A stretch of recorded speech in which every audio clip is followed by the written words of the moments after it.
Hi, it's Mark here. Thank you for coming along to this video tutorial for ratios. So let's have a wee look. Let's get started. So what is a ratio? Well, a ratio describes the relationship between two different objects or subjects. The example I've got here is we've got 3 red tiles and we've got 4 blue tiles. So I think it's a good example that if you wanted to have this design or you wanted to replicate this further. So now we're going into something that's called scalability. So when we look to see how something is compared to how you want to replicate it.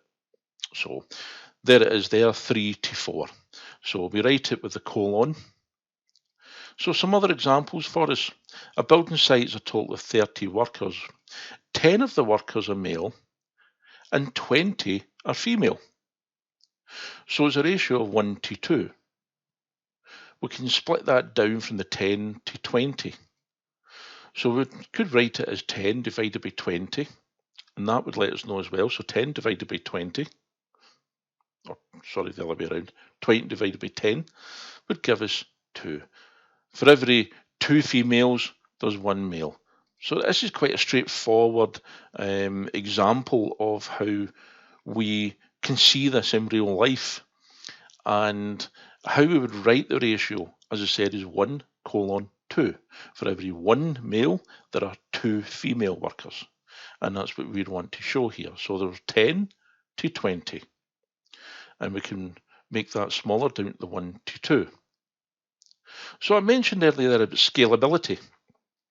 And it enables us to see something in scale compared to something else, or replication.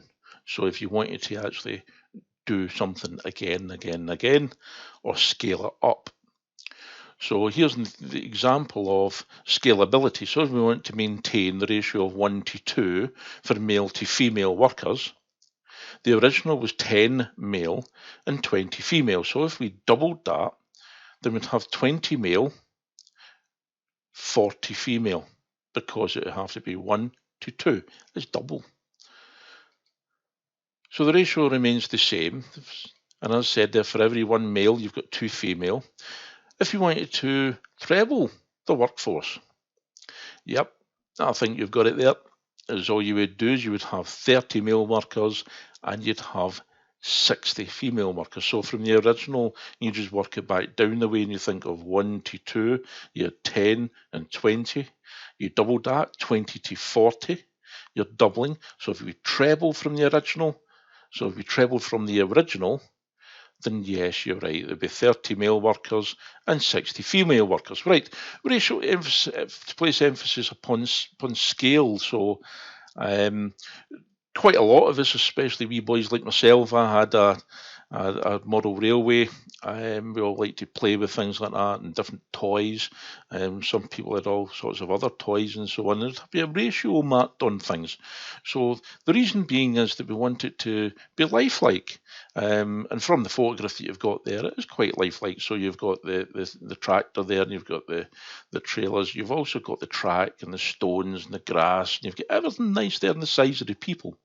So if we were to replicate ourselves down to that size, then we'd have to have a scalability. And there's a ratio that comes from that.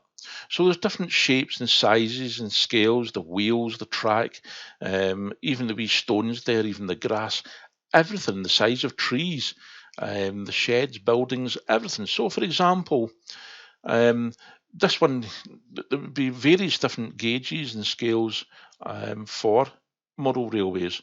OO gauge, a scale of 4 millimetres to 1 foot. 1 foot is 304 millimetres.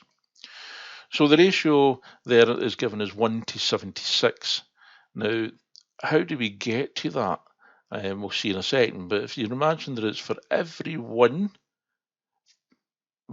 small scale model, it's 76 times bigger in the real world.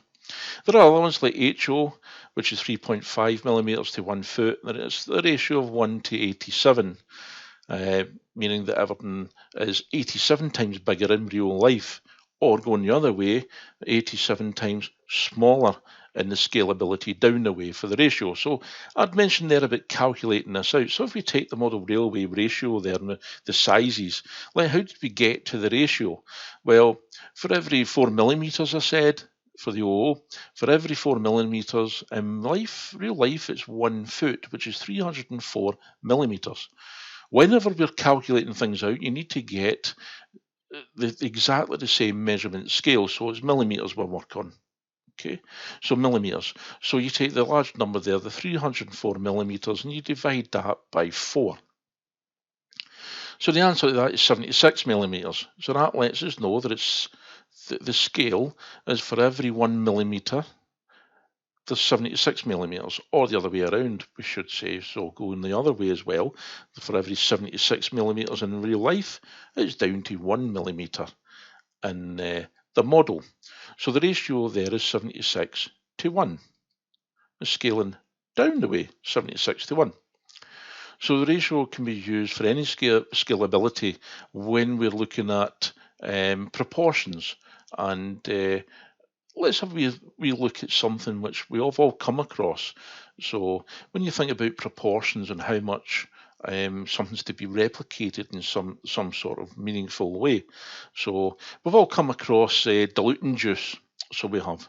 So the manufacturers want you to taste it the way in which you like it. Now, yeah, get it in my household as well. People say, oh, that's not strong enough, or that's too weak, can he taste it, put some more in. Yeah, we'll all get different taste buds, but the manufacturer gives a guideline as to how they would like to represent the final product. So the scalability of it. So if something's in concentrate, like diluting orange, and it tells you that it's 1 part concentrate orange to 3 parts water. So in other words, it's a ratio of 1 to 3. So if you've got about 10 millilitres of orange juice concentrate, how much water is required? Excuse me. Right, so pause the video. I'll give you a second.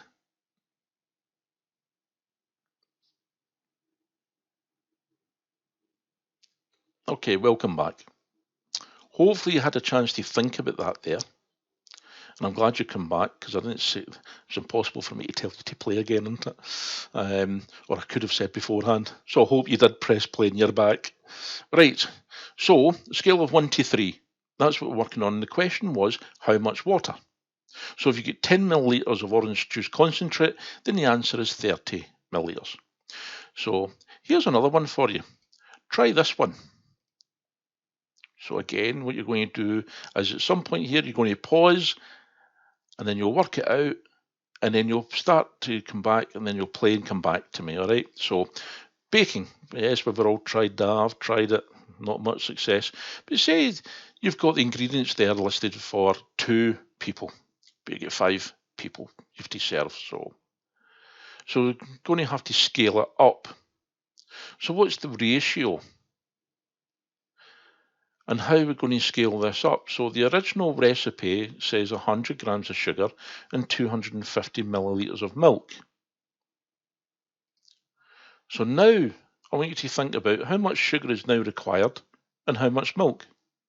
So the 100 grams of sugar, 200 ml of milk, that was for 2 people. Now you get 5 people to cater for. Pause the video, work it out, work out the ratio, and then come back to me.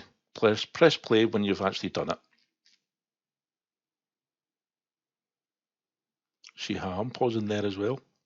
Right, I'm glad you come back. Right, let's have a look at the answer. So it was when we were baking and we had 2 hungry people to 5 hungry people. So what is the ratio? So you work out the ratio there. So it's the 5 divided by the 2, and it gives you 1 to 2.5.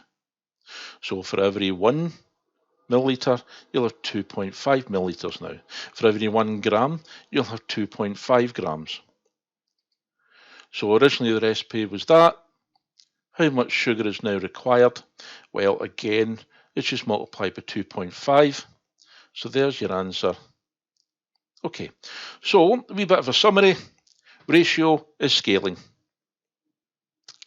And it's the proportions you need to know and understand the scale. Thank you very much for coming along. Try it out yourself. Have fun. Bye for now.